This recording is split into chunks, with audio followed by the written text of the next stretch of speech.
வணக்கம் நண்பர்களே. இன்னைக்கு நம்ம சியான் விக்ரம் அவர்களுடைய நடிப்பில் வெளிவந்துள்ள வீரதீர சூரன் திரைப்படத்துடைய விமர்சனத்தை தான் பார்க்க போகிறோம். இந்த திரைப்படத்துடைய பிளாட் என்னன்னு சொல்லி கேட்டிங்கன்னா, போலீஸ்க்கும் ஒரு கேங்ஸ்டர் கேங்குக்கும் வந்து பார்த்திங்கன்னா ஒரு பிரச்சனை ஒன்று நடக்குது. அதனால் ஒரே நைட்டில் ஒன்று இவங்க அவங்கள போடணும், இல்லை அவங்க இவங்கள போடணும் அப்படிங்கிற மாதிரி முடிவெடுக்கிறாங்க.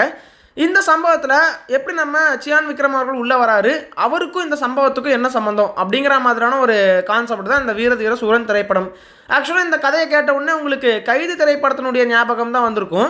ஸோ கதை என்ன தான் கேட்குறதுக்கு கைதி படத்தினுடைய கதை மாதிரி இருந்தாலும் பார்க்குறதுக்கு கைதி படம் மாதிரி இருக்காது. ஸோ ஃபஸ்ட்டு இந்த திரைப்படத்தினுடைய பாசிட்டிவ்ஸ் என்னன்னு சொல்லிட்டு பார்த்தோம்னா, ஃபஸ்ட்டு மெயின் பாசிட்டிவாக நான் அந்த டென்ஷன் பில்டிங்கை தான் நான் சொல்லுவேன். ஏன்னா அந்த ஃபஸ்ட் ஹாஃபில் ஒரு சம்பவம் ஒன்று நடக்குது, அது ஏன் நடக்குது, எதுக்காக நடக்குது, பேக் ஸ்டோரி என்ன, எதையும் காட்ட மாட்டாங்க.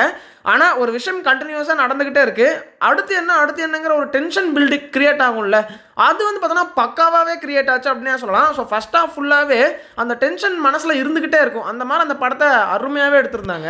ஸோ செகண்ட் ஹாஃப்லேயுமே வந்துட்டு ஒரு மாதிரி நல்லா தான் படம் போச்சு. இருந்தாலுமே அந்த டென்ஷன் எல்லாம் இல்லாத மாதிரி ஃப்ரீயாக போச்சு. செகண்ட் ஹாஃப் ஃபுல்லாகவே வந்துட்டு ஃபைட் சீக்வன்ஸு, அதுக்கப்புறம் ஒருத்தனை வெட்டிட்டு அடித்து சாவுறது, இந்த மாதிரியான சீக்வன்ஸ் இருந்ததுனால டென்ஷன் எதுவுமே இல்லை. அவ்வளோதான், இதுதான் எண்டிங் போல் அப்படிங்கிற மாதிரி நமக்கே தெரிஞ்சிடும். ஆனால் ஃபர்ஸ்ட் ஹாஃபில் அவங்க பில்ட் பண்ண டென்ஷனு ஒர்த்து அப்படின்னு தான் நான் சொல்லுவேன். ரெண்டாவது விஷயம் என்னென்னா, ஸ்க்ரீன் பிளே ஒரு மிகப்பெரிய பாசிட்டிவ் அப்படின்னு நான் சொல்லுவேன். ஸோ அதுவும் ஃபர்ஸ்ட் ஹாஃபில் வந்துட்டு பார்த்தீங்கன்னா சூப்பராகவே அந்த ஸ்க்ரீன் பிளேவை ஹேண்டில் பண்ணியிருந்தாங்க. ஸோ ஸ்டார்டிங்கில் ஒரு பிரச்சனையை கிரியேட் பண்ணதுலேருந்து, அதுக்கப்புறம் அதுக்குள்ளே நம்ம விக்ரம் அவர்களை கொண்டு வர்ற அந்த சீனாக இருக்கட்டும், அதுக்கப்புறம் நம்ம விக்ரம் அவர்கள் என்னென்னலாம் பண்ணுறாங்க அப்படிங்கிற மாதிரி காட்டிகிட்டே போனது, அந்த டென்ஷன் பில்டிங்கும் நல்லா இருந்துச்சு, ஸ்க்ரீன் பிளே அதை விடவே சூப்பராக இருந்துச்சு அப்படின்னு சொல்லலாம். இன்னொரு முக்கியமான விஷயம் என்னன்னா, படம் ஆரம்பித்த ஃபஸ்ட்டு ஃப்ரேம்லேருந்து வந்து பார்த்தோன்னா கதை ஸ்டார்ட் ஆகுது.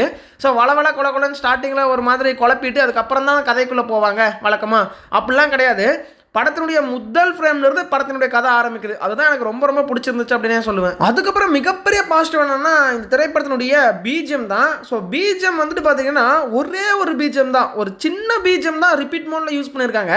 அந்த சின்ன பிஜிஎம் என்னன்னு கேளுங்களேன்.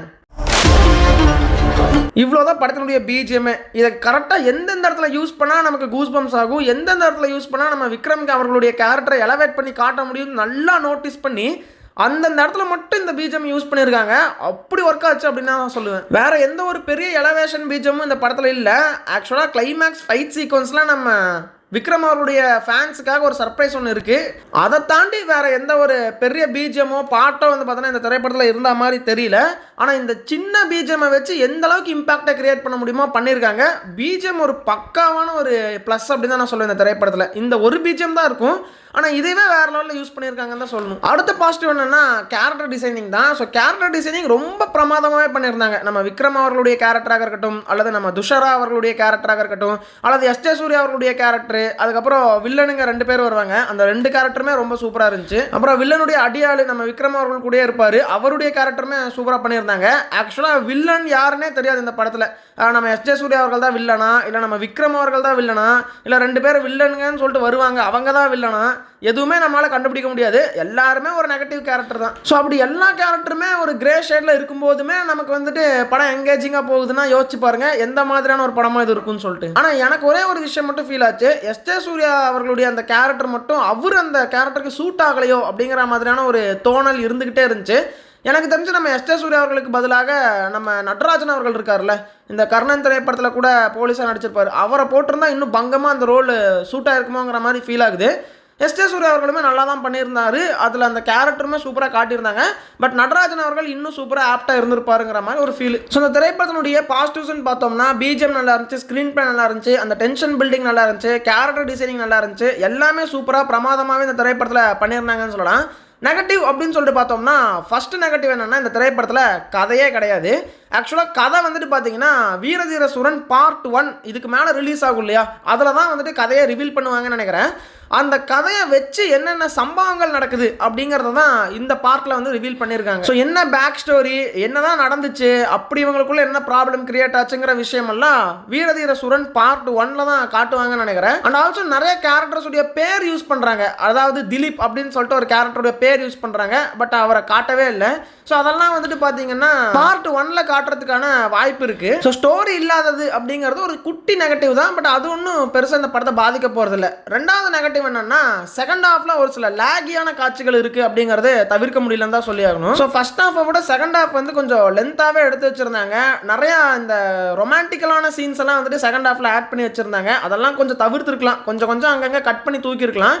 பட் ஹீரோயின் கூட ரொமான்ஸ் பண்ணிட்டு இருக்கிறது, அதுக்கப்புறம் ஒரு சம்பவத்தை இவர் பண்ண போறாரு அப்படிங்கிற மாதிரி சொல்றாங்க. அது என்ன சம்பவம் அப்படிங்கிறதுக்காக பயங்கரமா பில்டப் ஏத்திட்டே இருக்காங்க. ஆக்சுவலா அந்த பில்டப்புக்கெல்லாம் ஒர்த்தான ஒரு சம்பவத்தை தான் இவர் பண்றாரு. ஆனா அந்த பில்டப் ஏத்துறதுனாலேயே கொஞ்சம் லாகியா இழுக்கிற மாதிரி ஃபீல் ஆகுது. அப்படி என்னதான்டா பண்ணி வச்சிருக்காங்க, சீக்கிரம் தான் காட்டுங்களேன்டா, ஏன்டா இவ்வளோ இழுக்கிறீங்க அப்படிங்கிற மாதிரியான ஃபீல் வருது. ஆனால் அவர் கடைசியில் அந்த சம்பவத்தை பண்ணும்போது அது கூஸ் பம்ப்ஸாக இருந்துச்சு அப்படின்னு சொல்லுவாங்க. ஆனால் ஒரு நல்ல விஷயம் என்னென்னா, இந்த திரைப்படத்துக்கு பார்ட் 2 அப்படின்னு சொல்லிட்டு சொன்னாங்க. ஒரு வேளை இது தான் பார்ட் 1 இருந்துருந்துச்சுன்னா எந்த அளவுக்கு இதை ஏற்றுப்பாங்க மக்கள் அப்படின்னு சொல்லிட்டு தெரியல. ஏன்னா இதில் சுத்தமாக கதையே இல்லாமல் ஒரு படத்தினுடைய சீக்குவலாக வந்துச்சுன்னா எப்படி இருக்குமோ அந்த மாதிரி தான் இந்த படத்தை எடுத்திருக்காங்க. பரவாயில்ல, பார்ட் 2 பேர் வச்சது நல்லது தான் சொல்லுவேன். ஸோ நெகட்டிவ்ஸ் அப்படின்னு சொல்லிட்டு பார்த்தோம்னா, கதை எதுவுமே இதில் ரிவீல் பண்ணல. அண்ட் ஆல்சோ வந்துட்டு லேகியான போர்ஷன்ஸ் கொஞ்சம் அதிகமாக இருந்துச்சு. அதெல்லாமே கொஞ்சம் வெட்டி வீசியிருந்தாங்கன்னா லேக் இல்லாத மாதிரி இந்த படத்தை முடிச்சிருக்கலாம். ஸோ இதெல்லாமே வந்துட்டு இந்த படத்தினுடைய நெகட்டிவ் அப்படின்னு நான் சொல்கிறேன். ஸோ என்னதான் வந்துட்டு அது இதுன்னு சொல்லிட்டு நெகட்டிவ்ஸ் இருந்தாலுமே ஒரு டிஃப்ரெண்ட்டான ட்ரை இவங்க பண்ணியிருக்காங்க. அண்ட் ஆல்சோ வந்துட்டு ஒரு ஒன் நைட்டில் நடக்கிற மாதிரியும் டென்ஷன் நல்லா பில்ட் பண்ணுற மாதிரியுமான ஒரு திரைப்படமாகத்தான் இது இருக்குது. அண்ட் ஆல்சோ ரொம்ப நேச்சுரலாகவுமே இந்த திரைப்படம் இருந்துச்சு. ஸோ எந்த இடத்துலையுமே கிராண்டாக எதையும் காட்டணும் அப்படின்னு சொல்லிட்டு அவங்க நினைக்கவே இல்லை. இருக்கிறத இருக்கிற மாதிரி அழகாக அதை மட்டும் காட்டிட்டு போனால் போதும், அதுவே நல்லா இருக்குங்கிற மூடில் தான் இந்த படத்தை எடுத்திருக்காங்க. ஸோ யதார்த்தமான ஒரு கேங்ஸ்டர் திரைப்படம் அப்படின்னே சொல்லலாம். ஸோ நம்ம ஒரு சினிமா பார்த்துட்டு இருக்கோம் அப்படிங்கிற ஒரு ஃபீலே வராத மாதிரி தான் எடுத்திருக்காங்க. ஒரு சினிமாத்தனமான விஷயங்கள் எதுவுமே இல்லை அப்படிங்கிறது தான் உண்மையாகவே இருந்துச்சு. ஸோ அதனாலேயே தாராளமாக இந்த ஒரு திரைப்படத்தை ஒரு வாட்டி தியேட்டரில் போய் பார்க்கலாம் அப்படிங்கிறது தாங்க உண்மையாகவே இருக்குது. சரி, ஓகே நண்பர்களே. ஸோ இந்த வீரதீர சூரன் திரைப்படத்திற்கு என்னுடைய ரேட்டிங்ஸ் என்னன்னா 7.5 அவுட் ஆஃப் 10. ஸோ நீங்கள் இந்த வீரதீர சூரன் திரைப்படத்தை பார்த்துட்டீங்களா? அண்ட் ஆல்சோ இந்த படத்தினுடைய ப்ரீக்வலுக்கு நீங்கள் வெயிட் பண்ணிட்டுருக்கீங்களா அப்படின்னு சொல்லிட்டு மறக்காமல் அதையுமே கமெண்ட்டில் சொல்லுங்கள். உங்களை நான் அடுத்த வீடியோவில் சந்திக்கிறேன்.